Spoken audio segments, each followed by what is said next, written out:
Fishing Obsessed podcast. We'll be sitting down with a fresh guest each week. Someone who shares the same kayak fishing passion that runs through our veins. We're talking kayak anglers, kayak companies, lure experts. Heck, anyone who's got a story to tell about landing the big ones from a kayak. We're setting our sights on becoming the #1 kayak fishing podcast in the world. You'll get a chuckle, a grin, and hey, maybe even a belly laugh. Because we believe in the power of humor. But above all, we're here to educate and inspire. So, whether you're a seasoned kayak angler or just dipping your toes into this exhilarating world, join us on the Kayak Fishing Obsessed podcast. It's time to reel in adventure, camaraderie, and the joy of the catch. Here's your host, Darren Windle. What's up, you fish freaks? Yeah. Welcome to episode number 137 of the KFO show, Kayak Fishing Obsessed. Tonight is gonna be a banger. Hero or zero, spring bass fishing decides real quick. This time of the year, it will expose you if you're guessing, but if you're fishing the conditions instead of the calendar, it can be one of the most predictable bites of the year. These fish are moving with purpose, and if you can line them up where they are in that cycle, you can absolutely jack some jaws. Tonight, we have Kylee Short, a.k.a. Bait Barbie Fishing, joining us, and she's been putting together on the water and breaking it down what's actually working right now. We're going to be talking about how to find them, what to throw, and the little adjustments that separate a tough day from a lights out day. And real quick, spring fishing can be no joke. Cold water, changing weather, it can be dangerous if you're not prepared. That is why one of the core things we teach at KFast is KYL, K-Y-L, know your limits. It's one of the 9 lessons we teach how to properly assess and mitigate weather risk before you ever launch. So please, if you have not yet done so, head over to kfast.co and earn your certification today. Now, the question of the week, Wyatt, what am I going to ask? Still currently have a job. All right, he's got a job. They are restructuring the company. They can't do anything right now. They can't do anything right now for a couple weeks. So, oh man, you reading tea leaves? I was thinking about this. I don't know what I was doing. Saving, just like skimming through every time now. That's amazing. The Lord's hands upon you, Wyatt. That's amazing. I was thinking, what if because Wyatt doesn't tell me this. I ask him kind of not to because I want to know in this moment while everyone else does. But I was thinking to myself, what if he told me he actually lost his job? I'm going to feel real bad. I don't know. I was like, how would I even react on air if he's like, yeah, I lost my job? I'm like, oh, all right. You'll know because I'll just have like the crazy raccoon eyes, fishing every day, 24/7. Oh, I'll be doing this from the lake. So, oh, wow. All right. Well, I have to set her back up. I feel bad for Kylie. She's in the green room. She's like, when are you guys going to let me out of the green room? That answers right now. Kylie, welcome to the show. How you doing? Hey, good. How's it going? You know what? We're trying to have a good time over here. Wyatt, if you ever got a hold of one of Wyatt's jigs? I haven't. I've heard. The lure? Yeah. I've heard. But no, I have not had the honor and privilege just yet. So I was like, hey, Wyatt, can you send me a few? And so he sent me like 15. And he's like, don't be overwhelmed by like how large these jigs are. I was like, all right, I got it. I get these things like, oh, okay. All right. So I take it out. I've gotten like 18, 20 and a half, all within like an hour and a half. I was like, all right, these are money. And then some pike took it. Piece of crap. So I was like, hey, Wyatt, I have a feeling I'm going to be moving through these pretty fast. Do you want me telling people about it, or like, do you feel like making jigs? We start talking about it. My address is 8-9, so you know exactly where to send them to. Come on. So I made some Florida special ones before. So there you go. You were making them when you were here for the Bassmaster Kayak Series event on Kissimmee Chain. Yep, I caught a couple fish in practice on it. So do you make them on the road, Wyatt? Yeah, I have a box of stuff that I'll make just whenever I feel like I need some more. How many people ask you for them? Can I ask you that question? Well, more now that we're talking about it, I'm sure. I mean, I've had a bunch of people ask me for them. There's only a few people that have gotten them. That get them. What's the magic of getting one? That's the question. When he's out of work, folks, he might start making some more of these. I don't know. We'll see. But they are pretty special, and they are very unique. Not a lot of jigs out there like them. All right, enough about that jig. We can circle back later. But Kylee, thank you so much for hopping on tonight. I've been watching you grow rapidly, so congratulations on that growth. But for people who may not know you, who is Kylee Short? Who is Bait Barbie Fishing? How did you get started in fishing? And I guess I'm gonna wrap 3 questions into one. You can just answer them all. When did you realize this was kind of like more than a hobby? Ooh, I feel like all of it happened very quickly. So it wasn't too far after I started that I realized I was in it. I'm definitely the type of person that has like little hyper fixations and hobbies that are really into it for like 2-3 weeks at a time. So I think when I started fishing and I was really into it, I expected that it would maybe be one of those, and it has definitely not been. It became something that I was just like going after every day. But no, I guess I'm a fairly self-taught angler, a late bloomer, if you will. I didn't get into the game of fishing until just a few years ago. So I moved back to Florida from Georgia, kind of like North Atlanta area, and terrible fishing there. First, you spend 5 hours to get out of traffic, and then you get to your lake, and then you get 5 hours to get home. Ironically, grew up right next to dugout bait and tackle, and like never experienced any of that. I was so like out of the loop. Lived on a pond, just wasn't really into it. So when I moved here, there was water everywhere. My dad likes to pond fish, so I hopped along with him on like a random Tuesday, and clueless, just really learning how to cast again, didn't know how to tie the knots, nothing, like as amateur as it can get. He might as well have had me at 6 years old out there with him. So caught a few bass though, and at that point, something about where I was in that place of life, I was just hooked, for lack of a better word. So next day, when are we going? Are we going again? Can we go again? All right. And then I'm watching every YouTube video that I can to learn, how to tie knots, what baits are working, that kind of thing, to where I think I fished every single day for a year, even if it was only 30 minutes that I had in the pond. But there's just an abundance of water here. So I started going live on TikTok, almost like a learn with me type thing with fishing, where I was just on my lunch break at work and would just fish for an hour, and kind of built up a little bit of a following. I'm taking advice from people that have been fishing in the game longer than me and trying new stuff in real time, and realized that it was something that I was really into and wanted to keep doing. I didn't know where it would go or what level I would take it to. I guess it was more just for fun, like for me, and to just kind of like share with a community of people who also enjoyed it. But as you grow, you kind of start to hit these places where you want more and more and more and want to learn more. So I was fishing from the bank, learned about a local weeknighter tournament that we had on Lake Conway. So I'm hopping in as a co-angler on that tournament every Wednesday for the most part. And it was if someone had a boat available, if there was space, if I could find somebody to fish with. Did that for a little bit, but felt kind of limited to when and how I could get into the tournament thing. I realized, I love sports my whole life. I like the competitive aspect of bass fishing, but it's solely driven off of what someone else, is doing, or where they go, or what I can do. And I like learning with that, but I wanted to go every week. I wanted to go on different bodies of water, and kind of felt limited. Schedule. That sounds terrible. Yeah, exactly. So I did a lot of, pond fishing pretty much as I could, but had this real big itch to get off the bank of just, exploring what I could in bigger bodies of water, even the other side of the big ponds that I'm fishing that I couldn't get to. So I learned a little bit about kayak fishing. There was 2 anglers that actually fished the Florida Bass Nation, Wendy Biles and Amy Brown.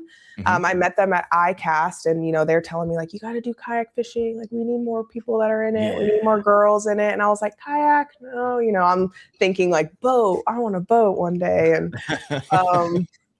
with my 9 to 5, tiny boats 9 to 5 paycheck to paycheck job, I want a boat. But so I actually had the opportunity to get into a kayak and went that route. And I think I got that kayak, and within a month, I entered the first tournament that I could do on the Florida Kayak Bass Trail. I did terribly, but it was just kind of took off. That's a rite of passage. You have to. Highly unlikely that you're going to come in for the first time and rock everyone's world. Yeah. So all right. Yeah, it was just a bunch of that. I fell in love with the competitive side of it. I think once I realized too, there was a certain connection, I guess, that can be made with other people that are in the industry. I felt like a lot of the resources that I'm looking for, that I'm learning and everything is great, but a lot, we know there's still gaps with it being such a male dominated industry. I was like, I wanted to be able to offer another resource, maybe for people to hear it better from me. Like someone will understand Wyatt a lot better when he's talking about something as someone may, understand someone else. So I just wanted to offer another resource and share what I've learned in a way that was as beginner friendly as possible, like as basic as basic, even if it was something that I was just learning myself. So at that point, when it seemed to be like an opportunity to kind of like share what I was learning, I realized this could be something, this is something that I want to do. This is what I want to do all the time, and have just kind of put as much of my effort and free time into it as I can. When did it click with you? Were you like looking at your like stats and be like, hey, wait a second, if I treat this thing like a real thing, like it could be my new reality? I think. Or are you still in the middle, like figuring that out? Oh, I have what they call like very big imposter syndrome, to where still it's like, like, is it for real? Am I doing it kind of thing? But it's for real if you say it's for real. This is YouTube. It absolutely is. I think probably a couple of years ago, the first time I went to iCast, I think I saw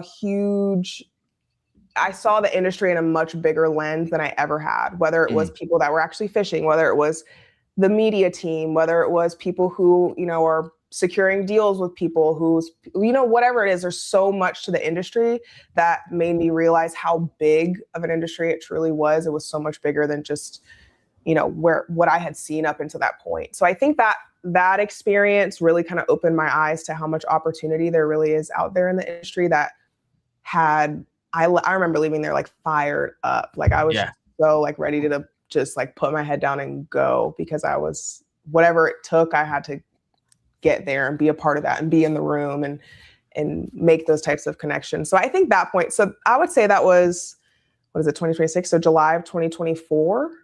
Okay. So it's interesting because I feel like you could go to iCast and have two experiences. One, feel like fish out of water. Like, whoa, this is, although it's a larger industry, it's very tight knit. Everyone knows each other. It's very interesting in that way. So either you can walk away being like, I feel like I'm on the outside of the circle, or you can walk away being like, oh, I made some inroads. And this thing can go. And it sounds like you're like, oh, I made some inroads. This thing could go. So that's exciting. So I had a ton of questions right here. Why did you have anything before I the litany of things I wrote down over here? Yeah. No, that was pretty cool. Like I saw a little bit of kind of what you're talking about at the classic, where I'm with Old Town, so I walk over to the Johnson Outdoors booth, and Old Town is like one guy, and there's 45 other reps there. It's just so much more to that. And then you start talking to like, oh, Jim used to work at Lawrence. Then he went over to Humminbird. Then he went to Garmin. Now he's back to Humminbird again. Everyone. And they bring you with you. If they like working with you, they'll bring you to their next home. That's true. Yeah. And so it's a lot of it's just, if you don't give up and you're the last one standing, a lot of times you'll just be successful if in that way.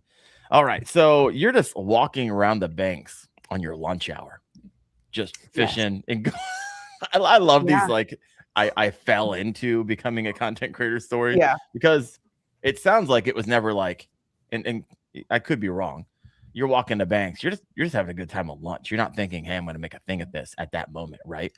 Oh, no. It was really just, I was going to be doing it anyway. So, if you want to watch, this is what I'm doing kind of thing. And if you have questions or if you want to give suggestions, anything like that. But no, I was doing it anyway. Every hour that I had, that was available. So that was like my dedicated time, 1 hour every day to go. Mind you, it's Florida. Fishing at 1 o'clock in the afternoon is like the worst time. Oh, terrible. It was terrible. Brutal. It was awful. So sweat to death. Yes, but I was just out there and it definitely grew very quickly. So it was something that I just kept after. You got to get to know people in the community and other people that are doing it, and you're making connections, and then you're, collaborating on stuff, or you meet up and do content together, and it's just one thing after another. Yeah. And so in the comment section is one of the reasons I'm really happy to have you on tonight, because my wife is over here, Wendell Woodwork. She has her own channel. Oh, awesome. And she says, my daughter's enjoying, they're upstairs watching right now, seeing a great girl fishing on here. And because one day I want for them, Mercy and River upstairs talking to you, I want for them, because right now they want nothing to do with Wendell fishing. I was like, this channel, I'm going to spend 15, 20, 25 years getting it to a place that would take you a lifetime to get it to. And I'll give it to you if you want it. But they have yet to like show that interest. So it's my hope that one day there's on the work break and they go walk the shores. Yeah. And they fall in love with it. And then I can give it to them as a kind of legacy piece. And they can, I can integrate them as Wendell fishing. You could. I mean, don't hold your breath too long. I was 26. So, there's hope. But it could still happen for a long time. Point. I like it. Yeah. Yeah. We'll see. Every time I come down for the podcast, my Mercy and River like, I'm going to come with you. I'm coming with you. I was like, when you show a little more interest, you can be my co-host. I'll fire Wyatt and I'll have my two girls. There you go. Oh, I love it. So we had a couple questions over here, and I'm not ignoring you guys. I see it. Fur fishing over here. What kayak do you have? We are the Kayak Fishing Obsessed podcast. What's your rig? What was your first one? Have you moved through a variety of them? Have you stayed in that first one that you've got? I believe you have a native, right? So I've noticed a lot of people who get into kayak fishing have this like initiation period of like, I fished in this beat up Sun Dolphin for XYZ years before I did that. I remember paddling around in my and I respect the heck out of it. I'm going to tell you right now, I did not have that experience. I got to skip a few levels and kind of start in a pretty good rig. So my first kayak was a native Titan X 12.5. Yeah, you didn't mess around. You're not. Yeah, I'm not so getting on the paddle board. I still have that one. I still love that one. I also now have the Bonafide XTR 130. Ooh. And then the little 10-footer, like the native LTE. Yeah. Kayak. That one I've had up to that was like a drag and drop pond hop kayak. So, but yes, I have been loving the XTR. That has been like my first choice lately. Yeah, 100%. I'm picking up an XTR within 2 weeks, so I'll be joining you. I just got a new Canoe Unlimited Max. This Heard great week. Things. Yeah, I rigged it out with the Torpedo. I was ripping. I got a video coming out this upcoming Saturday where I go rig it out at the shop. Don't even take it home. Go straight to the water. And my buddy I go slay it on Wyatt's jigs. It's a blast. It's gonna be a good one. I had the LTE. I bought it for content. Sure. I started in a native Slayer Propel 10. That was one of my first kayaks. And then I found a Sun Dolphin Aruba 10 in the water one day. So I fish out of that sometimes. And I'd just be happy that you skipped all that. Because Sun Dolphin stories. That's all I hear is the Sun Dolphin. Yeah, I still have it. That thing's a throw and go. I mean, literally throw and go. I'll take it on my truck, swing it around 3 times, and then throw it in the water. You found it floating because the person who had it fell out of it. Yeah, the rest of their soul. Yeah, that's a whole long story. It's a good one. But yeah, be happy that you don't have to go through I fished the Sun Dolphin. Yeah, I got to skip the struggle period, so I'm grateful. Good for you. I love it. What's so you have 3. So you're I actually just and when I say just, I mean like a few days ago, Saturday, sold the LTE. Okay. See that I sold mine too. So I was like, you know what? Once you go, if you start in a small kayak, you're like, oh yeah, it's amazing. And then you move to like a 12, 13 foot kayak. You're like, oh, this is really amazing. And then when you go back to a 10-foot kayak, you're like, nah, hard pass. Yeah. Yeah. I had lent it to my dad's friend that he met fishing around here, was curious about kayaks. So I was like, try it, use it, see what you think about it. And he has been using the heck out of it every week. Mind you, it's sitting in my garage to where I maybe use it every now and again, not very often. So I was like, I'm not going to hold hostage to this kayak that I'm probably going to touch once a quarter while I have somebody here who's like loves it and is like gung ho for it. And so I was like, you need to have this kayak as long as it's getting used. It really is a great kayak. I do like it a lot. It is. I love it. And if I was pond hopping and I wanted a pedal drive, perfect. Right? You don't get it's super lightweight. I enjoy. I always love the propel drive as well. Yep. What do you motor your Titan? Yeah, I have the Garmin motor on the Titan. Okay. I have a Garmin motor on the Titan and the XTR. Nice. Like 2 motors? Everyone's gonna hate you if you say yeah. Yes. If I hate when being just wildly jealous.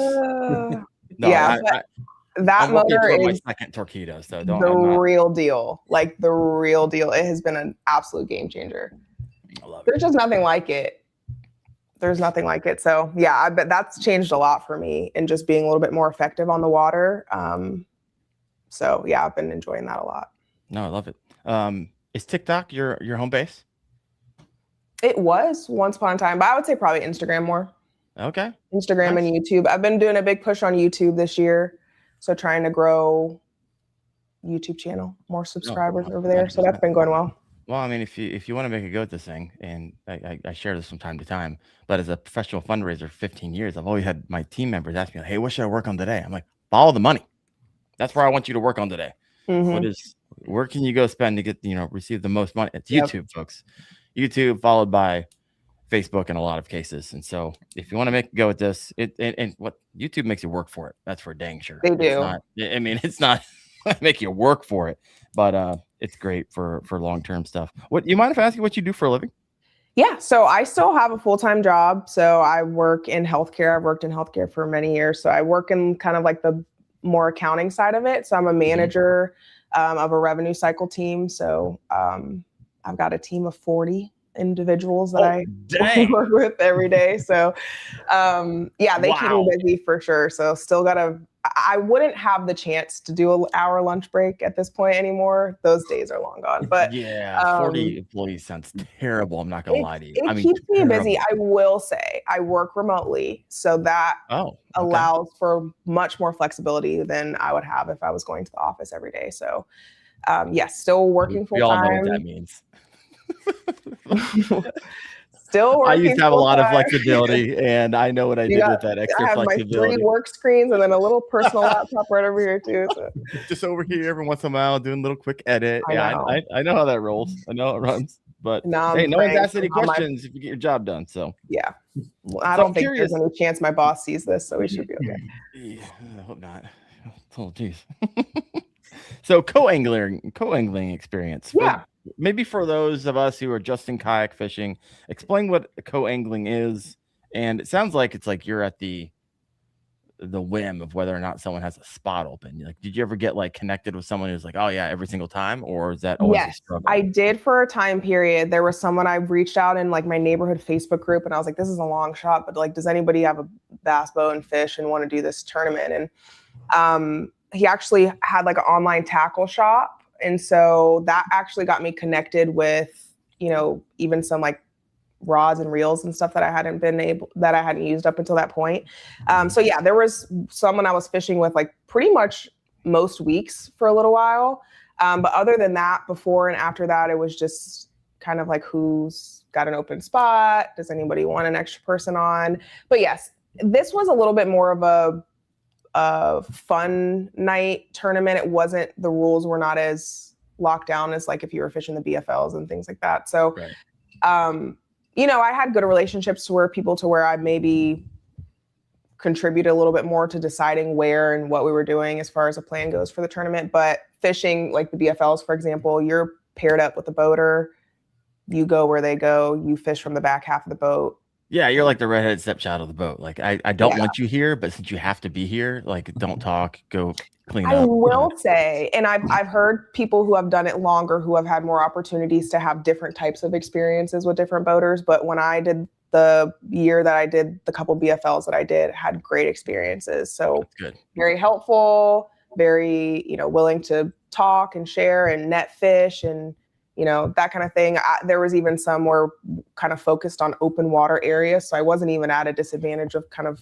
where I was casting and fishing. We're all fishing kind of the same water. So it's cool. You do get to meet cool people and learn. I would take that as an opportunity if you're fishing as a co-angler to learn as much as you can from the people around. But yes, you are at the mercy of the boater of where they choose to go and kind of have to adjust entirely to what plan they have in place. I've never done it before. Wyatt, have you ever done it? Yeah, I did it before I had a bass boat, and then after I sold my bass boat, I did the co-angler thing. I did pretty well at it for a while, and then I hopped back in after I sold my bass boat, and it was in the middle of the live scope world, and the very last one I did, I was sitting in 80 feet of water all day long. Oh yeah. While he I was wouldn't even know what scoping to fish. do. I was like, Yeah, you I just don't know if stand I'm there at gonna that do it point. anymore. Yeah. Yeah, that And sounds yeah. terrible. I don't think I knew that you owned a bass boat A and then boat. upgraded to a kayak. I never knew that. Yep. I like that you said upgraded. 100% all day. Everyone always tells me that. It's like, you Yeah. guys think it's a upgrade to go to a boat. No, thank you. Yeah, I'll say a lot more maintenance, a lot more gas, a lot more of a headache, storage, trying to store it, trying to park it, trying to drive it all around the country. Kayak, so much easier, so much better. I'm not gonna lie. I mean, I'll get a boat and go fishing. I still don't know if I want to own one, primarily because I it's agree. just so much more cost effective. And it's maybe that's where I'm at as a new budding full-time content creator. I was like, the idea of a boat and trying to carry that expense. I don't know, not right now. I feel like with the XCR is going to be like a tiny boat nation It over is here. like a So, boat. yeah. It is. So I'm excited And to you get have, that. and if you're, whether or not they fish or not, but like your girls, if they, you can tandem seat it. Yeah, That same was thing a with the huge new advantage for me. Max. Like, like my son comes with me on the kayak and I'll throw the tandem seat on it. My dad's come with me on the kayak on the tandem seat. Like you can have whoever on there. It's so fun. Yeah, it's like 750-pound weight capacity on both Unlimited Max and the XCR. It's like, my gosh, I can bring the whole family out. I took them out last year and it's a ton of fun, and like pulled them in a kayak, and they like were jumping off my kayak and swimming in the middle. Yeah, like we need to do we that can't do that again. here, but I love that for you. And I just got an inflatable this past week, which I haven't talked about a lot. I got the Sea Eagle Fish Sup 1210, and I'm going to be fishing from that a lot. So that's going to be really interesting with that shallow draft. I can put a motor on it if I want to. Yeah. Definitely take the kids out and they can do backflips off that because my goodness, it's going to be a lot of fun. All right. Yeah. What do we got over here? I got another question over here. I got a couple of questions. We have, are you involved in Bassmast Her? And then Classy Kayakers, like, she is a Bassmast Her. What is that? And what does that mean? I mean, I kind of get it, but I'm not part of it. So walk me through. Yeah. So Bassmast Her is like a program and initiative that was used to really kind of foster a little bit more to women and girls in the fishing community and kind of create a community and like almost like a pathway for people to follow to get more girls in the sport or to foster to girls and women that are already in the sport. So it was created just to be able to, like give advice and have teaching seminars for all experience levels and just kind of bring people together with the same passion, same love for fishing, and has kind of just like expanded over time. So it started initially with Anastasia, Maggie Jo, and Christine as the three ambassadors for Bassmast Her. I actually attended a Bassmast Her event just as like a registered person that just signed up to go. I drove 9 hours to Alabama to go, and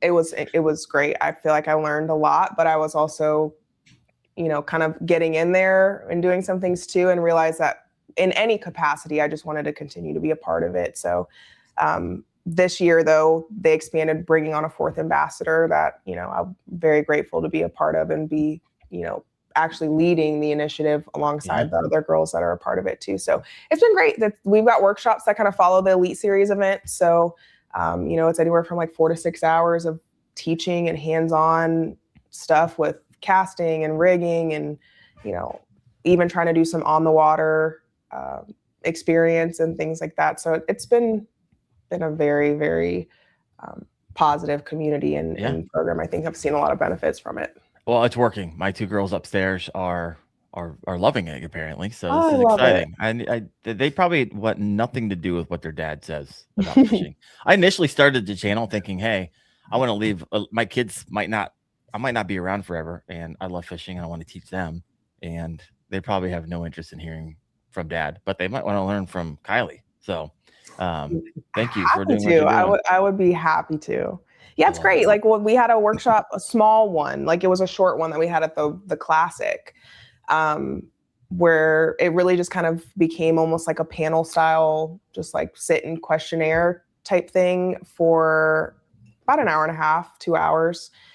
We had almost 100 women and girls that were there, just like sitting in front of the stage, just completely gathered. And then, you have husbands and other people walking by that are just coming and listening and talking, and dads bringing their daughters and everything. So it's been really incredible to see, you know, the impact. And I feel like I learned so much from people and their stories and what they bring and what, you know, it's been incredible. I'm big fan of it. Yeah, love it. All right, let's go over to the theme of the show. I always love learning about people's stories and what they're involved in. So thank you for sharing that. But tonight, how to dominate spring bass fishing. Let's hop into that a little bit because you just got off a tournament on Okeechobee. So walk us through that tournament. How did it go? Were you fishing with Blake? No, I mean, Blake was in the tournament, but no, me and Blake were not in the same area of the lake. So I think I probably would have had a lot better day if I was fishing with Blake. Oh, I'm sorry, I interrupted you. I missed that last part. My bad. I said I would have had a much better day, I think, if I was fishing where Blake was fishing. But no, I think I ended up finishing 13th, I think, on Okeechobee. I had a small limit, but nothing great.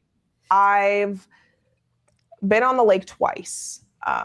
And I feel like the last 2 times, I don't know if there's some like weird juju between me and Chobe, but like I don't know if you saw the video when I dropped my phone in the water at the boat ramp.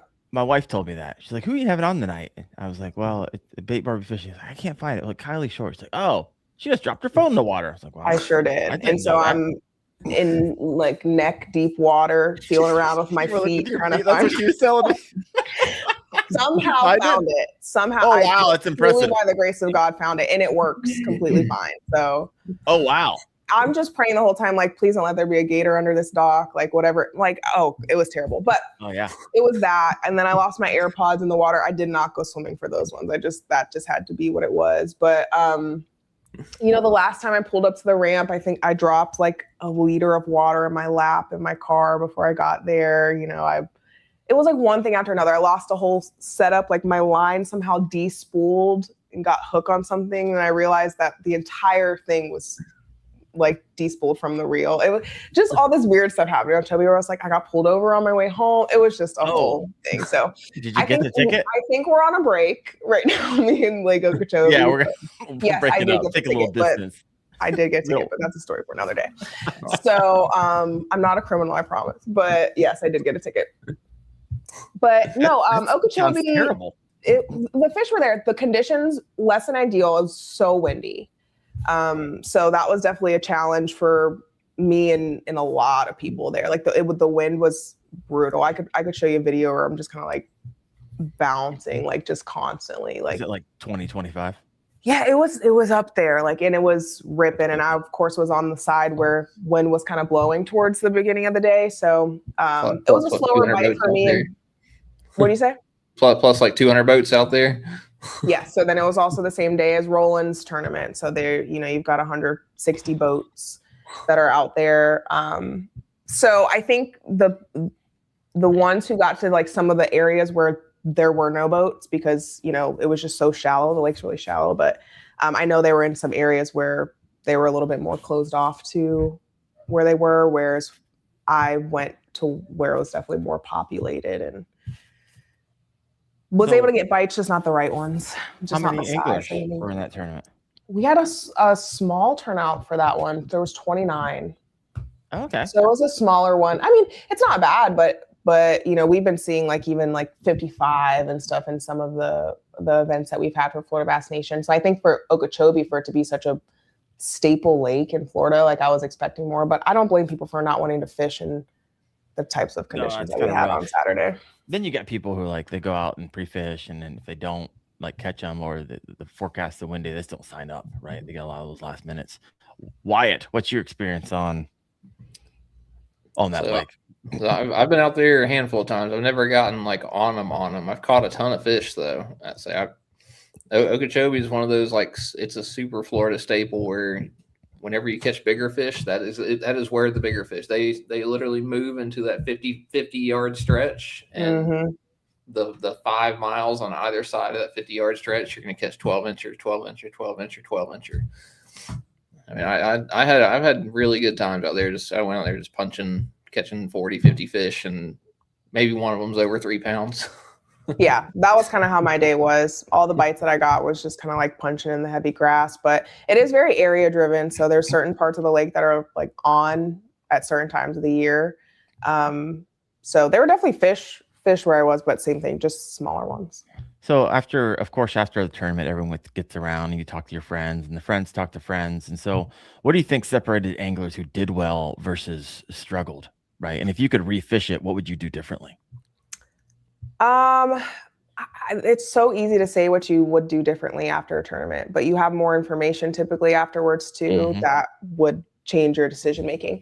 As much as I would love to say I wish I went somewhere else, I didn't have any history, I guess, anywhere else. Like did not have the opportunity and have not been to a lot of different places on the lake. So I would have been taking the opportunity of going somewhere where I've had decent success, in the past, or even had caught a lot of fish in practice, or going somewhere blind. And I think in leading up to the tournament, I went, of course, where I knew there were fish, but now I wish I'd gone somewhere else. But I don't necessarily know that it was the wrong decision. I think it was it's more so having more experience on the lake. Like I just needed more time on the water to know where to go and how to figure out where they're at. I just didn't have that going to this one. Were you able to pre-fish at all, or you kind of like just came in the one day? So that one Saturday a week ago where I dropped my phone in the ramp, I was on the water for probably about 5-6 hours that day. That's tough. That was it. That's not a whole lot of time compared to a lot of your competitors. It's really not. No, it's about 3 hours south of me. And that's the thing, like that's reality for me. Like I have to work, I have the lake owes you now. Yeah. I almost didn't go after that, when I dropped my phone, I out of knee-jerk reaction, like reached in for it too to try and catch it, and PFD gets wet. Blew up. So many things. And I was just like, I feel like there's lots of signs pointing to don't go on the water. But there was a gentleman at the boat ramp and he was like, you got to go fishing. If you found your phone, that's such good luck. You're going to go out there and catch a 10-pounder. And so I was like, you know what? I'm going to go out there and catch a 10-pounder. I didn't, but I catch a lot of fish. I love it. So let's zoom out a little bit. And this is for Wyatt and Kylee. And if you have a question for Kylee or Wyatt, we are now into kind of the tactical spring fishing section of our podcast tonight. What defines like spring fishing to you? Because spring fishing to you might mean something completely different to me, because I am 10 hours north or 15 hours north of you, or wherever you live. So you're still waiting on spring fishing. I am literally, it snowed yesterday. Let's put it that way. And I'm fishing tomorrow. However, the morning's temps are below freezing, but I'm going to go out because they warm up to 60 by the end of the day. And so it's all pre-spawn. Maybe if you got a shallow lake, you might have some of the big girls. Some of the water temps are pushing 55 to 65. And so you might have some of the bigger girls starting to look, I see where my bed's going to be type of thing. But what does spring fishing mean to you? Go ahead, Wyatt. I mean, for me, it's a lot of like not paying as much attention to history and things like that. I learned that from, obviously the team series this past weekend, but I mean, like the fish are in a constant state of moving. They're moving by the day, they're moving by the week. So what I found yesterday is not going to be what's going to work tomorrow. And it's a lot of like trying to put yourself in front of the fish, going out there and catching a couple bucks and being like, I know that I've caught, 5 fish for 60 inches out here today, but tomorrow is probably, what the conditions are looking like for the next couple days. Is that going to be conducive for the rest of the fish to pull up? So it's a lot more looking than going out there and fishing. It's, I'm looking for where the fish are going to be a lot more than the rest of the year, where, you're trying to locate in the summertime, you're trying to locate where the fish are sitting at that time. They're offshore. In the wintertime, it's the same thing. Spring is you're trying to get ahead of them and hope that they come to you that day or that week.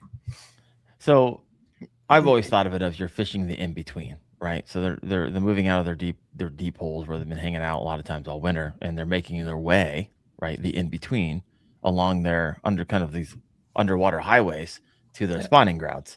And so that's a lot of area, and potentially in some lakes about all their staging areas to get there. And they're constantly on the move. That's why spring fishing can seem so wildly inconsistent at times. Right. And like you said, Wyatt, you could be like on them yesterday. I'm going to go back tomorrow. And you're like, freaking ghost town. And so what are you looking for, Kylee, on a new body of water? Let's say you were forced to fish a body of water tomorrow. What's breaking down in your mind, how you'd break down? Where would you start first? Yeah, I think for me, I mean, Florida, I feel like you kind of almost have to approach fishing different than most places. And when we're talking like spring bass fishing, like our spawning window, like is just like repeating like for a while, like they're going to keep doing the same thing. So finding exactly where they are in that cycle may vary, and the conditions like almost reset it every time. But I think for me in the spring and right now is just finding good grass is really important and fishing around there, but tighter vegetation, I'm definitely going to find, hopefully, you know, some of the bigger bites in there, but it's just more of a matter of finding, you know, whether it's variety of different styles of, you know, like pencil reeds and stuff where they're coming in with like Kissimmee grass, and finding where you do have a variety of vegetation is always good for me. Fishing on different points, if you can find, you know, little depressions and flatter areas of the water. So I'll try to do my best to, you know, read some of the maps and stuff that I can prior to get onto to see what looks promising prior to getting there. But then after that, it's just trying to cover as much water and see what types of vegetation look like it's going to produce the most. It's so interesting when I have guests on who are literally on the other side of the country from me, because I'm like, for me right now, I'm like, okay, I'm looking for like, where's the warmest water on this lake, right? I'm looking for the shallow water. I'm looking for, because that 2 to 3 degree difference right now in that water temperature is anywhere from 50 to 60. Like that could be the difference between a bass like completely being shut off to them kind of turning on around 52, 53 degrees. And then it gets even better if I can find warmer water. So I'm literally a lot of times just scanning the lake and looking at those maps. You're like, okay, where's those shallow flats that they're heading towards? And that's likely where I'm going to have the most luck. And that's where I've been having the most luck, is in those shallow areas. So it's just so fascinating because what's your water temperature down in Florida? What were you guys looking at? Whew. I think, you know, anywhere from like 75 to 78. Hate you. Getting there. Why? Where you guys at? In the water, if that tells you anything. Yeah, I would go in hypothermic shock in about 5 minutes in our water. Yeah. Why? Where's your water temp? 67 to 70. Yeah, okay. That sounds about right. It sounds real nice. Real nice. So do you feel like anglers struggle in the spring? Do you feel like, what are the biggest seasonal transitions that a lot of anglers miss during this time? Because I hear it in the comment section a lot. Like, I've been skunked the last 4 times. What in the world am I doing? What am I doing wrong? And so, Wyatt, Kylee, any of you guys want to take that? Yeah, Wyatt, I'll let you go. So, I mean, I feel like, I mean, if it was me going out fishing this time of year, like the first thing I'm going to do is go up and look, just polarized sunglasses on and look for bedding fish. And then that's gonna rather than fishing and, you know, not catching them or catching them, I'm just gonna go up there and look for the fish, and that's gonna give me the first indicator. And if I'm just seeing, you know, empty beds with just kind of mud and stuff in them, like they're kind of dirty, then those fish are done spawning and they've moved off. If I'm seeing clean beds with a couple bucks on them and no females, maybe the females are coming, and you're kind of as you go around, you know, you'll see a bunch of males on beds and the females are like randomly swimming around. That'll kind of tell you that you've got fish kind of coming up to stage. And then you got to figure out where the majority of those fish are. So I, you know, put the sunglasses on and start looking around for this time of year before I start fishing. And then secondly, if it was a dirty water or something like that situation where I couldn't really see it, it'd be fishing the heaviest cover that I could, the heaviest shallow cover that I could, because that's where those females are going to stage up, be it docks, lay downs, grass, something like that. And then trying to identify like the bottom, what the actual bottom is, because I carry a stakeout pole. So I'm standing up, stabbing the bottom of the lake everywhere. All right. So if I hear it crunch, then I know that there's probably some beds and stuff around. And, yeah. Yep. There's a handful of things, but, you know, trying to figure out what stage the fish are in and where the majority of the fish are. And like I was saying, like, I got caught up this weekend looking at bedding fish, and I was seeing beds at Lake Murray this past weekend, and there were a couple males on them, but most of those fish were actually finishing up and moving off. So I was fishing for fish that were leaving. So my fish were going away every single day, and that's a tough bite. Tough bite. Yep, gotta notice those things. You got Wyatt. You got a NC Shooter 1213. Wyatt spilling his secrets, and what he just shared was actually like wildly true. You're looking for that bottom composition, so those eggs can actually have something to hold on to. They're not going to, if they actually nest in the mud. A lot of times those nests will collapse, and it basically will just kill those eggs because it'll collapse in on itself. So that's what you're looking for. And so it's funny that you go around stabbing what you can't see, looking for that hard bottom. That's wild. I like it. Classy Kayaker, got a question here for you. Can you clarify what you're looking for when you're looking for bedding fish? Like for someone maybe who hasn't done it before. That's a lot. It's generally like at Lake Murray, I was looking for shells because the white shells of clams, they get covered up really quickly with mud and things like that. Just like silt will fall into the cup of the clam, and just if there was nothing there, but wherever you can see a whole bunch of clam shells, that means that something was sitting there fanning those clams out. And that was the easiest identifier. But a lot of times it's a little stick, it's a stump, it's something that they can get some piece of hard cover that they can get next to and fan out of bed. So dock posts were pretty heavy, individual little sticks, all kinds of stuff. They're not large.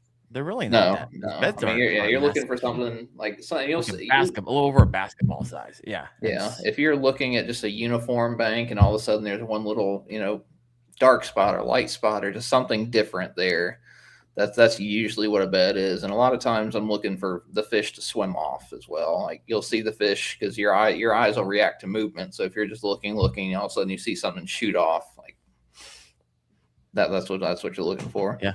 I was down on Gunnersville with Hoover, and they were bedding. I was like, oh, there's a male and a female. Female wanted nothing to do with our bait at all.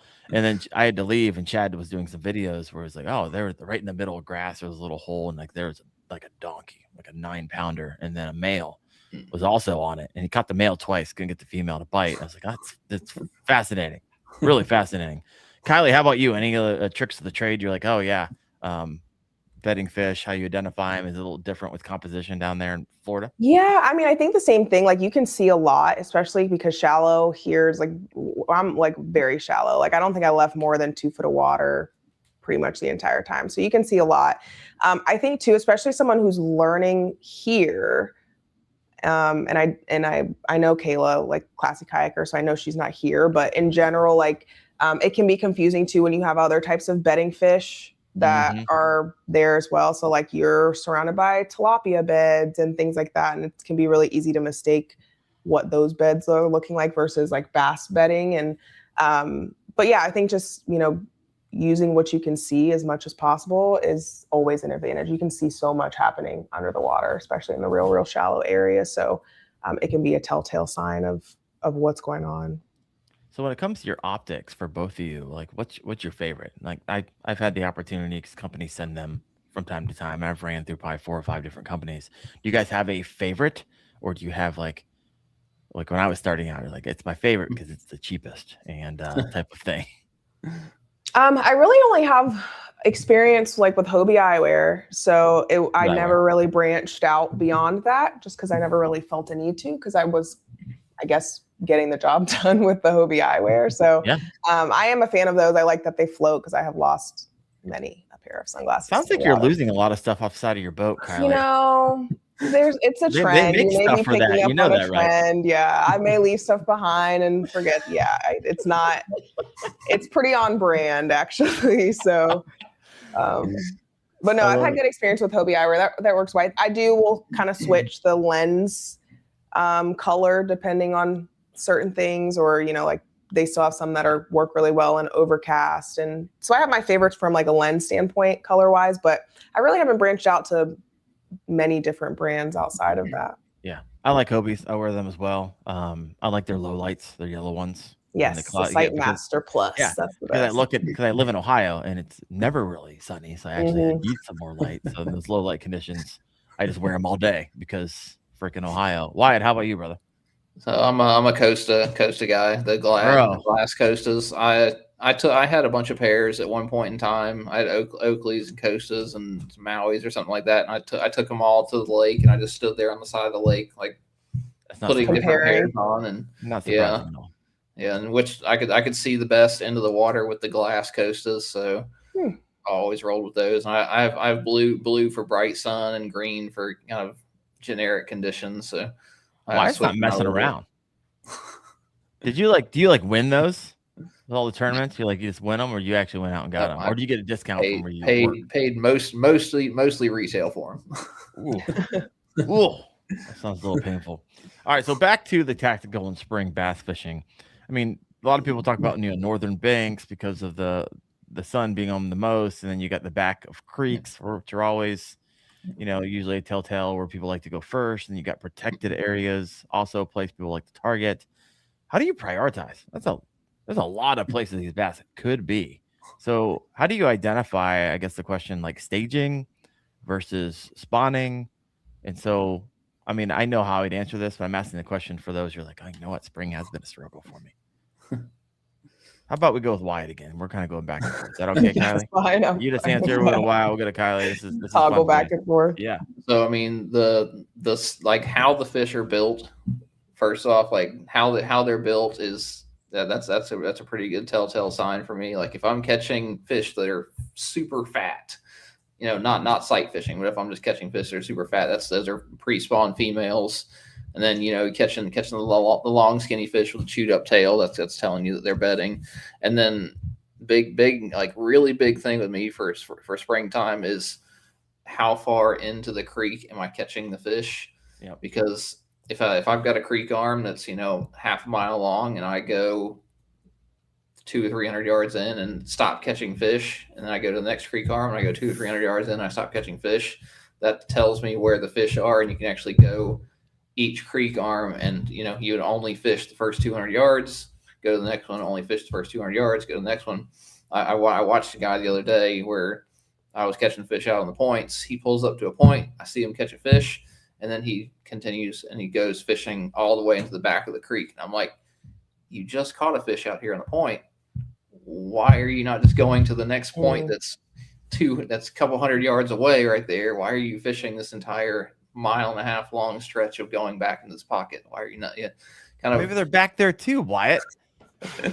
They are back there. They're everywhere, but the majority of the fish were moving out to the points and things. So do you think this is interesting because you've told me like when you're turnip fishing, you're like, oh, you're trying to develop a pattern because you're going out of big fish. Is there any scenario where Wyatt, you'd be like, hey, you know what? I'm actually fun fishing today, and I'm actually going to do what this guy did. And they might be at the back, they might be at the point, and I'm just going to have fun all day, just trying it all out. Whenever I'm bed fishing and testing out, like what I was doing the other week, testing out the hook position and the Nico rig and things like that, I'll go just fun fish and just catch every single fish off a bed, every 14-incher that's on a bed. I'll go sit there and catch every single one of them just so I can test out what, all the stuff that I have, make sure the drag is set right, make sure, I like it. All right. So what did you find out with the changing the position of the hook with the Nico rig? Oh, you didn't hear this, Kylee. We had the master on. So you ever heard of Kayak Jack? Marty? You know Marty at all? I don't. So he catches, I think he's caught 2,300 fish this past year. He tracks them all like meticulously. He's got receipts. He's not I caught 2,300 and he actually caught 400. No, he actually caught 2,422 and he catch. Wow. And he does the majority on it. He loves the Neko rig. And so Wyatt actually took that and he's like, hey, I'm going to go out and I'm going to catch 40 fish because we're talking about where to hook them and versus this hook versus this type of hook. And most people were like, oh, that's just kind of nuanced. It doesn't really matter. So Wyatt, what did you explain what Marty was saying and then what you tested and what your conclusion was?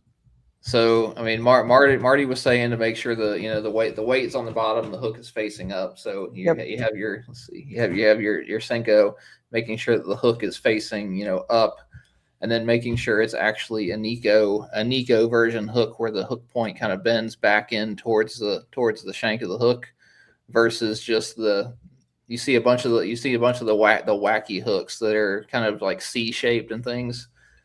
I was losing a lot more fish, losing percentage more fish with the wacky hooks versus the Nico hooks. And then whenever I rigged the hook like this, because it made sense to me that it would catch the top of the fish's mouth whenever the Senko comes out, I was losing more fish as opposed to rigging it straight up and down. And I like whenever we go out and sit there and play with like 20 or 30 bedfish, and I can sit there and I caught 5 and I caught 5 and I lost one of them, and I changed hook position and I hooked 5 and I lost 2 of them. So like there's percentages there that it shouldn't be losing that many fish, especially on something that's just a single hook like that. It was fascinating. If you ever want to like go in like a master class on the Neko rig, like homie's has that dialed in. I think I heard about, I don't know if he does it, but that tournament that you can do online too, like whoever gets closest to catching the amount of fish for the year. Is that any way correlated? Yeah, that's okay. Tournament. Cool. So, yeah, I do know who you're talking about then. Yes. All right. Yeah. What's the next question we got? If you got a question, there he is. Kayak Jack is here in the comment section. Appreciate you, Martin. I love that dude. He's such a good dude. He really is. Yeah. I always like asking this question from time to time. And this is always like, I would imagine when I was starting out, it's like, I still know this. Like, what signs tell you you're around the right fish? And what signs tell you to leave immediately outside of like, I'm not catching any fish? Right? Outside of not catching any fish, that would be a big one. Yeah, it's a big one. Yeah. I think overall knowing like where you're catching them, and then also like the size of them too. I think for this time of year specifically, knowing where they would typically be bedding, like, is definitely going to drive where I'm focusing. Looking at the bottom, like, so even if it's like, if you are pitching into the reeds, like if you're pulling out gunk with some and not with others, like you're going to change where you're fishing in that aspect too. So I think it's probably more driven off of like the conditions of the area rather than, of course, the fish that you're catching, but more so the actual conditions of the area that I'm in rather than the types of fish, because you can be catching a variety of sizes of fish and there can still be bigger ones that are in there. And then you have some areas where you just have teeny boppers, as I like to call them. So bass fishing is so just fascinating to me. Like I'm 137 episodes in, probably have 200 hours talking about this stupid little animal with a little pea brain. I freaking love it. I freaking love it. We can just talk forever about it. Kylee, if you didn't have your full-time job and you had the ability to go out and fish the spring anytime you wanted, is there a particular time of day where you'd be like, nope, skip the morning, do the afternoon, or skip the afternoon, do the morning, or do the evening? Like, and any breakdown of why you would make that decision? I think always like the morning bite is typically a very, very good window. Like, so it's quick and it's brief, but like if you can get on a good morning bite first thing in the morning, then I always am going to want to be there for that bite. Like if I miss that morning bite, I'm usually kicking myself in some shape or form. Outside of that, a late afternoon bite is going to be the one that I'm going for the most. And if I still had to pick two, it would probably pick one of the two, would probably be the late afternoon bite. I like it. Wyatt? We're going to move up the country here. Wyatt, what would you say? Same. There's a lot of times in the summer where I'm not even going to get out on the lake till 10, 11 o'clock. Just, let the offshore fish set up and things like that. Yeah, I think right now in Ohio, it's more like I don't want to freeze at 27 degrees in the morning, and I want the water actually to warm up a bit, right? Even if it's just a few degrees. And so I'll wait till the afternoon bite at this particular time of the year in spring in Ohio. So it's wild how all of our answers are different based off of where we live, based off the different water temperatures, based off of the metabolism of these fish and what they're doing. And so this is why it's very interesting whenever you specifically listen to content creators on YouTube and paying attention to where they live, because what they're sharing their insights from is literally what they're doing at that time. And what Kylie's doing is going to be wildly different than what I'm doing. And so that's some of the stuff is, can be taught and applied at any time of the year. And some things are very hyper specific to that water temperature and where the fish are at in that spawning stage. And so it's interesting, and it's really key to notice that and know where your favorite content creators and whoever it is that you learn from, where they're at, and find a few, right? Because right now you can take what Wyatt and Kylie's saying and you'd be like, oh, that's my 3 week and 6 week out. And so I can start prepping for kind of what they're doing and start, staging in your brain how you're going to be strategizing for the next month or two. And so this is good stuff. All right. So if you guys have a question, go ahead and throw that in the comment section. 71 live right now. If you haven't done so, hit that live button. I don't ask this very often, but we do rip this and put it on the podcast, your favorite podcast, and Spotify and Apple and on Google and all those things. And so if you haven't gone over there and wrote a review, I would highly appreciate that. When it comes to wind, Kylee, wind versus no wind, what do you prefer? Why? How important is that to you? Because this is interesting. We had a gentleman on, was that last week, Wyatt, with the app, the Bass. Yeah, that was Bass AI last week. And I've actually started seeing some people who listen to that download the app. You could upload all of your past fish, and then since it's time stamped, it coalesces the wind and the water temperature and all that stuff, and it'll actually tell you and start keeping track of, hey, you caught 150 bass between when the wind was 9 to 10 miles an hour. You caught 42 bass when it was 5 to 6 miles an hour, and you can start breaking down like, oh, this is interesting. Oh, the barometric pressure that I caught 175 fish was between this, and only 22 fish was between this and this. And so, have you noticed anything when it comes to your personal fishing where you're like, oh yeah, when the wind is kind of like right here is when I just tend to nail them? I haven't, but I will say, like, I typically am going for like more protected areas if I can. But I will say, like, on Lake Okeechobee this past weekend, significantly windier than I would typically be fishing in, where I was. And it didn't really change the bite very much as far as where the fish were and what was working and the types of like reactions that I was getting from different baits. So I don't know that there's necessarily like a sweet spot with wind that I found that I prefer or not, but I typically, in most instances, in most bodies of water, I'm going more away from it. Like I feel like I do best when I go into, if I can find like a canal or fish around something that's just like uber protected from the wind for the most part. You like less wind. All right. I like less wind in most instances, but which kind of contradicts the style of fishing that I like, because I typically prefer to be fishing, more moving baits and things like that. So I typically perform best, I guess, in situations with less wind.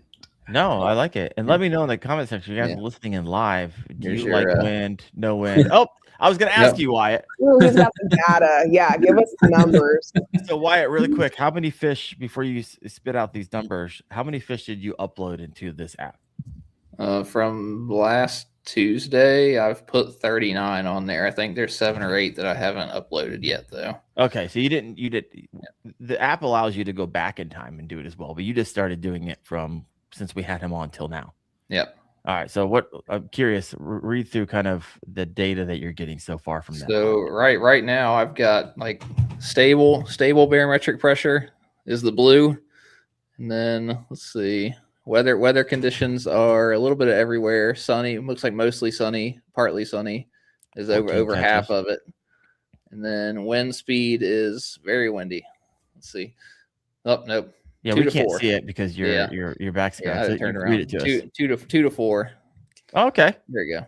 Yeah. But you're still early on. That's not enough data to actually draw a real conclusion. Once I get 2,000 on there, then we'll. Well, does it allow you to see other data? Let's see. From the masses? All bass thumb data. Let's see. I think crash the server right quick. Yeah. Warky, to get the question, what app is this? This is a Bass Thumbs AI. We had him on last week or the week beforehand. Right now, it is a free app, right? It won't be free forever. And if you want to learn more about it, listen to that podcast. But you can go in and just upload your fish as like you were if you're going to send 5 photos to somebody, like select, and it'll start coalescing all this data for you.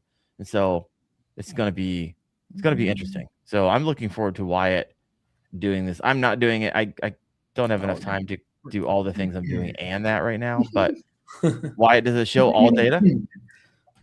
It is trying to pull it. It's not pulling it though. Okay, it might break take the a internet. while. We'll come Yeah. back. Yeah. We'll come back to that. Yeah. All right. So, Kylie, here's a question for you. Yeah. What do you think? And we're coming toward the end of the show here, and but I still got a bunch of questions here. So I'm going to give you a pick your own adventure question. You can either take this one. What separates a good spring angler from a great one, right? Or what do you think is the biggest spring fishing myth out there? Spring fishing myth. I'll take the great angler, and this may not be necessarily like my place because I wouldn't say like I'm the best when it comes to it. But when I look at the best or the people who are consistently doing well, it is like the ability to adjust on the fly because the condition is driving what's happening in the spring a lot, and it can change very, very quickly. So especially too with us cycling through these like spawning periods or, you know, like the littlest of a cold front affects what the Florida bass at least are doing pretty significantly than they do in some other areas. So I think the ability to adjust very quickly to whatever that condition is for that day, for that specific event, for that tournament, wherever it may be in the spring, and just kind of knowing with the wind change, with this, like how to change whatever you need to be able to still produce the right bite. And that's kind of a gap that I'm myself learning how to fill.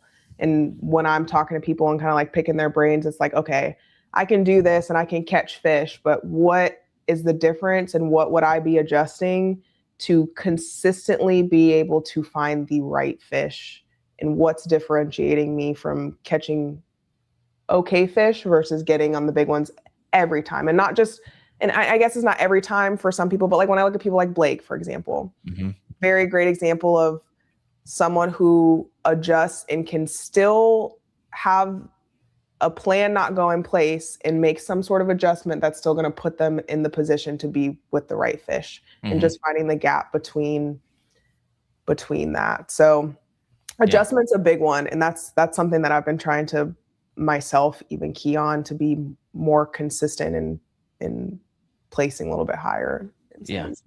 I know Wyatt's good at that. My old host, Seth Taylor, which you might have fished against down there in Florida, was excellent at that as well. And so, because what people don't actually realize is on any body of water, certain times of the year, you can have pre-spawn bass, you can have spawning bass and you can have post-spawn bass at the same time on the same body of lake. So I think for a long time, I might even believe this, like, oh, it's either one or the other. Like, no, it could be all three, which is just wild, right? Depending on the time of year. Wyatt, how about you? Pick your own adventure here. What separates a good spring angler from a great one, or the biggest spring fishing myth? So, I mean, as far as like I would hit the spawning piece right quick at Lake Murray this weekend. Yeah, we had pre-spawn fish, spawning fish, post-spawn fish. Yeah, the gar were spawning, the shad were spawning, the bluegill were spawning, and the herring are spawning. What else is spawning? I think there were a couple other things going on, but literally the entire lake is doing everything all at once. Yeah. It's just a lot going on. Chaos. But I think, I mean, I'm gonna agree with the bass last week. Like moon phase. I was banking on full moon. We're gonna have females all over the beds this past week, and there was nothing. There was zero. Okay, so you think that's a myth? Was that something you believed at one time? You're like, oh yeah, full moon. I'm going night fishing. I'm gonna jack them. Yeah, I mean, it might have something that it might affect later in the year, but I don't know if it helped. Like, we had perfect warm conditions the entire week, and then full moon dead on or at least the day before the tournament. And I was like, we're gonna have females pulling up all over the place because the full moon, and nothing, zero pulled up. I didn't see a single female sitting on a bed for 2 days. Oh wow, fascinating. Males everywhere, all over the place, but no females. So I was like, maybe there is something to the moon phase. Doesn't actually matter that much. Well, as I always used to say in fundraising, data doesn't lie. And now you have this app that you're going to be able to draw your own conclusions and be like, hey, you know what? This thing that people kept on regurgitating and saying over and over again is not true in my experience. And here's the data versus just a lot of people saying it over and over again. Here's a couple questions over here for you, Kylee. Yeah. This is from Southern Traditions Outdoors. Ever fished the Kissimmee chain? I have fished the Kissimmee chain. Yes, I guess the Kissimmee chain, like Toho, would probably be my closest, largest body of water. Oh, okay. Or what would you consider like a home lake? So yeah, I fished Toho. I fished Kissimmee a couple of times. I fished Cypress, Jackson, Marion. Like it depends on how far on the Kissimmee chain you're talking. But yes, I have fished the Kissimmee chain. Yes, definitely. I like it. Someone in the comment section said, is Seth on the water adjustment switching from the stunner to the stunner? Yeah, that's because though Seth, my gosh, homie was a slayer with that thing. Give him a forward facing sonar and a Berkeley stunner, lights out. He's got he wants so much money on that thing. All right. We're coming to land this plane a little bit. If you still have a question that you want to ask Kylee or Wyatt, go ahead and throw that in the comment section. Wyatt, what you got for me? I have a question. Where'd that put you in rookie of the year, Kylee? So I don't really know because I'm down a tournament. So it's your best 6. And this was the 6th event for the others that were in play for rookie of the year. So Headwaters, I did not fish because I was presenting at the Milwaukee Sports Show. So I'm on my 5th. Okeechobee is my 5th. So I don't really know. I'm further behind. I'm still in top 10, but I don't know where it puts me overall. I'll have to wait until the next one. So our next one that we have on, it's like Garcia and Blue Cypress will be the next one. And then I'll have a more accurate, but. Is that going to be like you have to win and they have to, they're going to be dropping one and you have to win it? Yep, pretty much. I definitely at least I need to win one, top 2 at least. I don't know exactly the numbers, but there's like probably 4 of us that are dancing around and it's still in play for us. But they've been doing well. And Devin Holbrook, he's been doing extremely well. He came in 2nd on the last one on Okeechobee. So he's definitely gunning for that one. Chris Blanco. There's a few that did even well on Okeechobee. So it's just going to be a matter of seeing what it is. But yeah, rookie of the year would be a good one. It's unfortunate that with the way that the regions are lined up, we have the North region, the South region. It's your best in any region. And North region is, of course, where I had the Seminole one on 2nd place. And, some of my top finishes were on the North region, but not enough events to overpower where I'm sitting in the South. So I'm surrounded by tournament anglers. I just don't. Here's a question to you, Kylee. I'm curious because as you were talking about tournament, like you're juggling quite a bit, right? You're a mom. Sounds like you got 40 people under you. You're fishing tournaments. You're doing YouTube.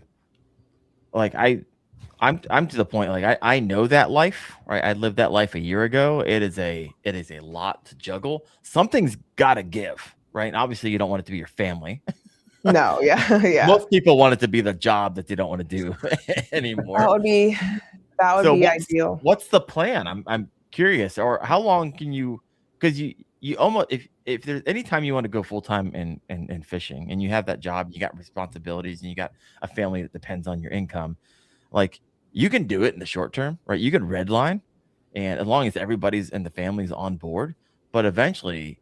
Like you have to hit your goal fast or it just drags out for a long time. Everyone's like, okay, I'm tired of this. Yeah. So where you at in that stage is what I'm asking. Yeah.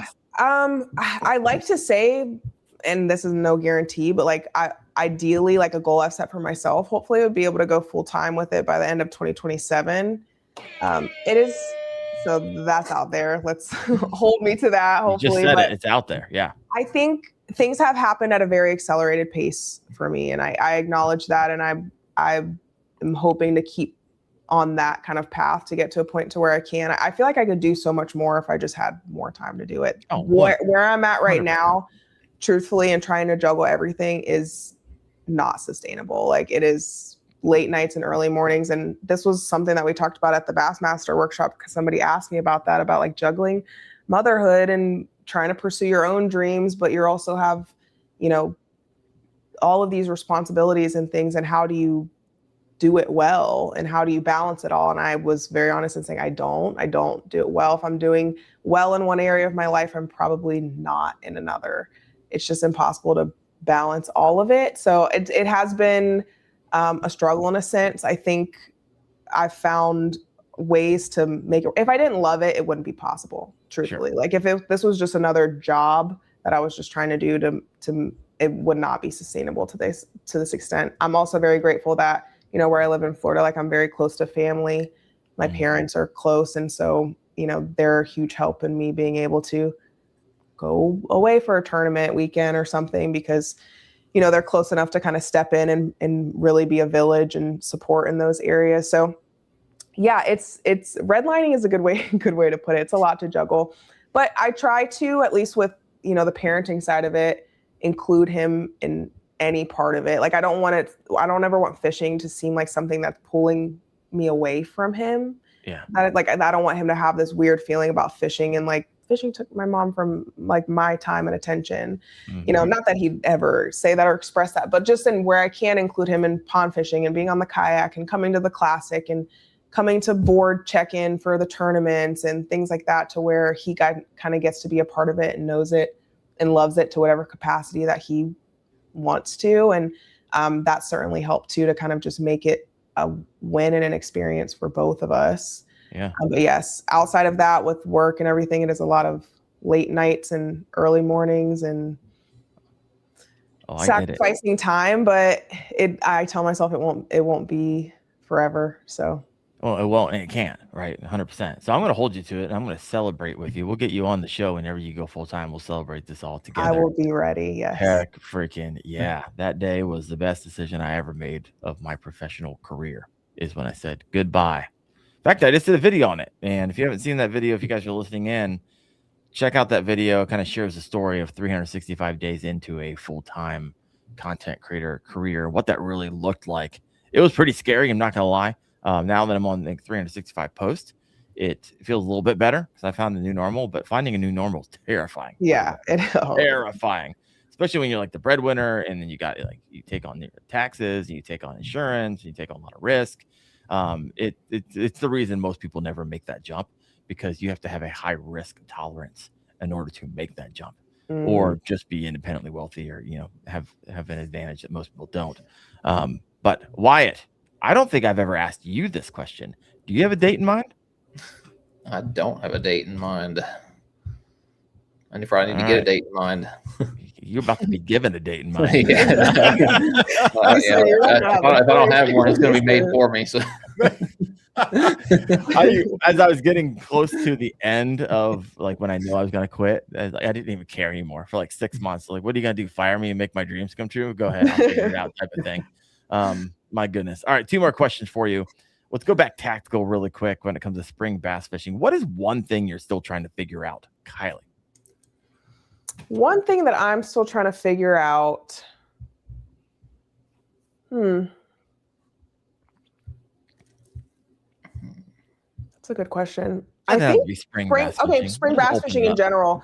For me, like, one thing I'm trying to figure out and need to figure out is anywhere outside of Florida, truthfully. Like, I know how to fish in Florida for the most part, but I have not had as many opportunities to fish outside of that. So it's just kind of like, there are certain things that you can do in Florida that don't translate the same in some other areas. And I have a lot to figure out when it comes to fishing. Like, we've got Caddo coming up. Like, I've never set foot on, like, luckily from what I've heard, like, there are some things that will translate on Lake Caddo, but just kind of branching outside of this like comfort zone of the state that I'm in and figuring out how to find fish in different seasons in areas that don't look anything like the lakes that I'm fishing on normally. Have you ever fished the Caribbean of the Midwest, aka Ohio? Ooh, What are you laughing for, Wyatt? It's on my bucket list, but no. Yeah, number 50 on your bucket list. No, I haven't fished in Ohio. My parents actually lived in Ohio for a while, so my dad did do some fishing out there, but it was more like steelhead trout and like walleye and that kind of thing. So no, I haven't had the chance to bass fish. There's like even Georgia. This was my first year fishing in Georgia and any of the lakes out there. So, and that in itself was a completely different playing field than here where I'm in 30, 40 foot of water. And I'm like, what is this? Like, what do you mean I can't touch the bottom? I was in a conversation with Chad Hoover today, and I was like, hey, we're going down to Santee for the Bassmaster. I'm not quite sure if I'm going to fish it, but I'm staying with Wyatt and a slew of other people. And I was like, hey, man, we're going to go. We always go night fishing when we get together. It's like, are we going to go night fishing? He's like, well, I'm going to let you see how giant these prehistoric gators are, how aggressive they are. And I'll let you decide. He's like, I'm game, but I'm going to let you decide. I'm like, I'm in. It's like, no, I'm going to let you decide once you get your eyeballs on some of them. Because I guess they're just monstrous down there. Yeah. So I've heard. I'll be there too. That'll be my first time on Santee. So are you staying at the relax retreat? Wow, we'll get to meet each other. Come on. That's gotta be like there's so many of us staying there. It's gonna be like a big party. It is. It's you got Fluke Master, Wyatt, Chad, myself, Austin, you, Christine Fish. I mean, then the list goes on and on. It's going to be freaking wild. I think the most content creators together in one space. So truthfully, yeah. If you haven't checked out a relaxed retreat and you were like, hey, I want to go fishing down around Santee Cooper, and man, it's like on the water cabins. It's freaking sweet. So check that out. Relaxed retreat. We're going to be down there. It's going to be a good time. Wyatt, you're going to be there, right? Yeah. I think they have like pedal drive kayak. Like they have nice kayaks for people if you just want to go down there and rent stuff. They have native Titans and things like that you can just Yep, 100%. Wyatt, what are you still trying to figure out? It's whenever the females are up there and they're not quite on the beds yet, but they're not eating also. So I saw so many of them this week where I'm looking at like, there's a 9-pounder right there. And it goes and it's swimming away. Forever. And then I go up to a dock and there's like 10 fish sitting underneath the dock just staring at me, just like you didn't throw me a jig? I'm like, yeah. Like I was looking at a 20, I was looking at like a 21, 22 sitting under dock and its fin is out of the water, just sitting there, just doing this underneath the dock. Wait, I leave it, I come back later and I skip the Senko up to it. And the Senko just goes boop, right off his face. Just like the Mike Long in me starts to come out where I start putting a white feather on the treble hook. And I'm like, snag that mother. Oh my gosh. There's some guy in a ghillie seat up on the hill, like videoing you with a long range camera too. My gosh. Yeah. Oh, that made me chuckle. That was a good one. Thank you for that. Appreciate that. All right, last comments of the night, and we'll wrap up the show. It's been a fun one. Kylee, if you can give one piece of advice to help someone like increase their game, up their game with spring fishing or fishing in general, what would it be? What's that one thing for you? You're like, oh, when I did this, it really exponentially, not like a little bit, like a tweak here to a lure, but maybe it was like an electronics or side scan or maybe an app that you're using. Is there something that comes to mind? For me, it's honestly like technique, and one that I really had to hone in on this spring specifically was like being very, very accurate and precise with like flipping. So anything within like flipping and pencil reads, like that was something I was kind of forced to be put in a position to learn and learn well. It has been a game changer in being more effective for me. So I guess just figuring out what style and technique works in the time of year for where you're at and getting good at it. Like if it's outside of your comfort zone, like get it in your comfort zone, because you're going to need to be able to be effective. More so too, even if it's not just about where you're casting, but how, like placement, like even just getting that most gentle of a land you know, is going to be the difference in getting a bite between that and kind of just like casting in the general vicinity. So I was really honing in on technique in that aspect, and that's been big for me this spring. Yeah, I like it. Wyatt, anything new for you in 2026? You're like, hey, this is kind of an unconfidence thing. I know it catches donkeys, and so you're like, oh yeah, I'm gonna dial this in. Yeah, jig fishing, never something I need to work No, on. I'm about to work on that. I love jig fishing. It's caught my biggest fish, but now with the plume is what I'm gonna call it. I'm about to tear them up in Ohio. Yeah, is there a name for the jigs? Like, no? No, nothing officially yet. Just big giant jig. It's special. It really is. And I was talking to Wyatt. I was like, "Wyatt, you gonna do that? You gonna sell these? How much you gonna sell them for? Like, and be careful. Like, you start doing this, and you end up like that's all you're doing is tying jigs. You're like, okay, this is annoying really fast. So you need to think of this before it takes off because as long as I don't lose to them, that's all right. Oh, that'd be the worst. Yeah. That $10 jig just cost you $5,000. You might want to think this through a little bit. Yeah, I'm definitely gonna. I know personally, I'm gonna be throwing the jig a whole lot more. Wyatt's jig, to be completely honest with you, I'm not really interested in others at the moment. Anyone else's? No, I'm really not. It's so unique and it's such a large profile. I was like, okay, this should elicit larger bites from the bigger girls here in Ohio. So I mean, 20s here in Ohio is like Big. That's a solid fish, right? 18 solid, 20 is great, 22 is monsters. Like if you start getting to like 23 and some change, those are absolute like units up here. And so I feel like that jig can do it. Chatterbaits, I'm gonna run through the slew of those. Gonna have a good time on the river with those. The plopper, I love topwater fishing in the rivers up here and for smallmouth with those. And I want to something I have a lot of unconfidence with. I just don't do it a lot.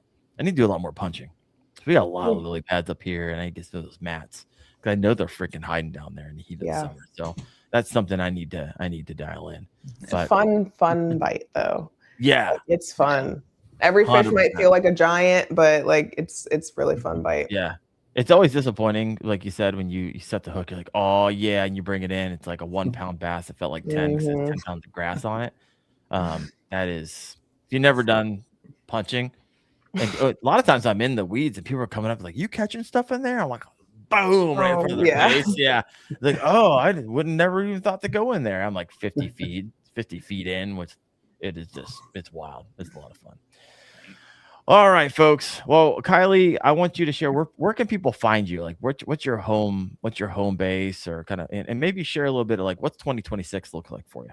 Yeah. So all socials, it's Bait Barbie Fishing on everything. So Instagram, daily, there's going to be something on there where the stories, reels, videos, YouTube at least once or twice a month. But if you go give back, her a sub. Come on.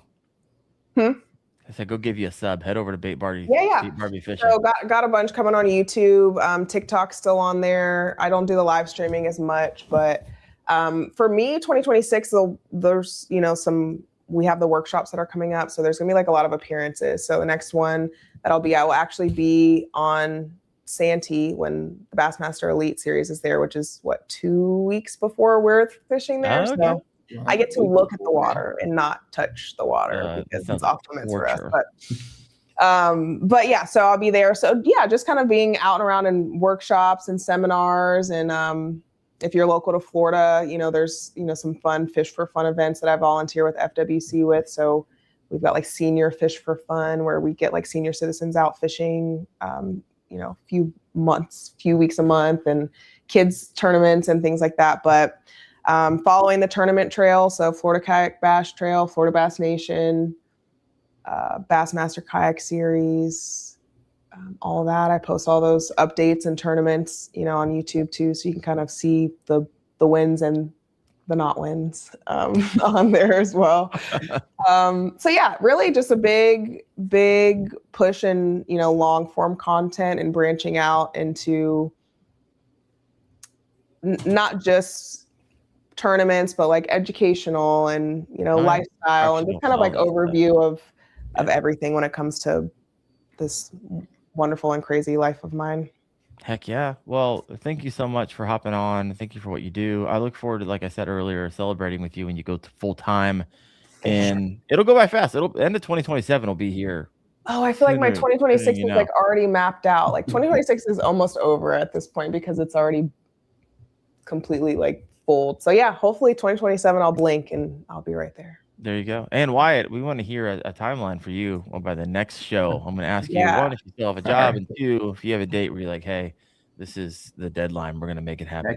Next show is going to be from Caddo. I'll be in Texas next week. Yeah, when are you going? When are you going to Caddo? What day? Probably leaving Sunday, possibly Monday morning. Sunday night, possibly Monday morning. I might just drive it straight Monday into Monday night, or how far is the drive for you? About 15 hours. Oh gosh, me too. 14 for me. So brutal. You drive it by yourself, Wyatt? Yeah. You're an animal. Do you just like listen to the podcast and stuff? What do you do for 15 hours in a car?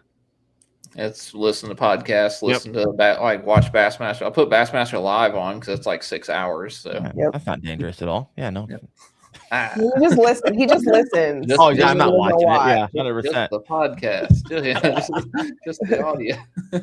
We'll go check Kylee out. Bait Barbie Fishing. I know I hit the sub button and follow button on Facebook and stuff today. So appreciate what you're doing, Kylee. Next week we have Thad Moody on. Thad is a water biologist, aquaologist, whatever you call him. I don't know. One of those guys who understands. Yeah, I know. I made that up.